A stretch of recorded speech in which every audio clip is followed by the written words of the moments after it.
নমস্কার সবাইকে। এই মুহূর্তে আমাদের বাড়ির সরস্বতী পুজো বাড়ির সরস্বতী বন্দনার সঙ্গে বিবাহ বার্ষিকীর উদযাপন। সকাল থেকেই গায়িকা ইমন চক্রবর্তীর বাড়িতে তোড়জোড়। প্রতিবারের মতো এবছরও ঘটা করে হলো সরস্বতী পুজো, আর গায়িকার বাড়িতে দেবী বন্দনার সঙ্গে গান বাজনার আয়োজন করা হয়। আর এই সবের মধ্যেই স্বামী নীলাঞ্জন ঘোষের সঙ্গে বিবাহ বার্ষিকীও পালন করলেন তিনি। সরস্বতী পুজোর নানা মুহূর্ত সমাজ মাধ্যমে তুলে ধরেছেন তিনি। সরস্বতী পুজোর আয়োজন করেছেন ইমন ও নীলাঞ্জন, সঙ্গে ছিলেন তাদের বন্ধুবান্ধবও। আর সেই বন্ধুবান্ধবরাই প্রতি বছরের মতো দম্পতিকে মনে করিয়ে দিয়েছেন বিবাহ বার্ষিকীর কথা। রাত 12টার সময় কেক কেটে হাজির হয়েছিলেন তারা। একসঙ্গে কেক কেটেছেন দম্পতি।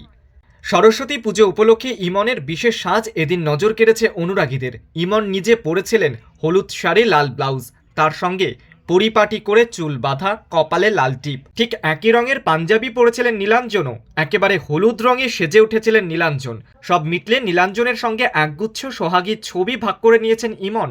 ছবির সঙ্গে ইমন লিখেছেন, সরস্বতী পুজো আর বিবাহ বার্ষিকী একদিনে পড়লে যা হয় আর কি।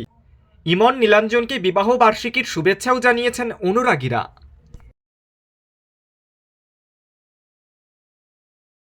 ওম মাধু জুটি ধরা দিল আবারও এক ফ্রেমে।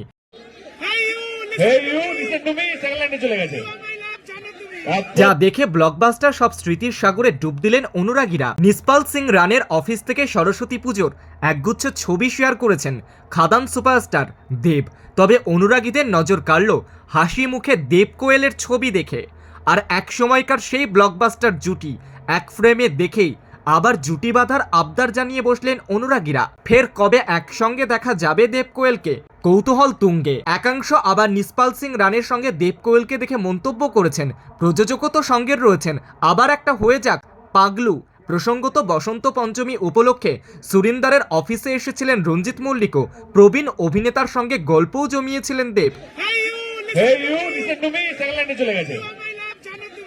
দেব কোয়েল জুটি একসময় পাগলু, পাগলু 2, মন মানে না, হিরোগিরি, রংবাজের মতো একাধিক সুপারহিট সিনেমা উপহার দিয়েছেন। উত্তম, সুচিত্রা, প্রসেনজিৎ, ঋতুপর্ণা জুটির উত্তরকালে দেব কোয়েলকে সে স্থানেই বসিয়েছেন দর্শক অনুরাগীরা।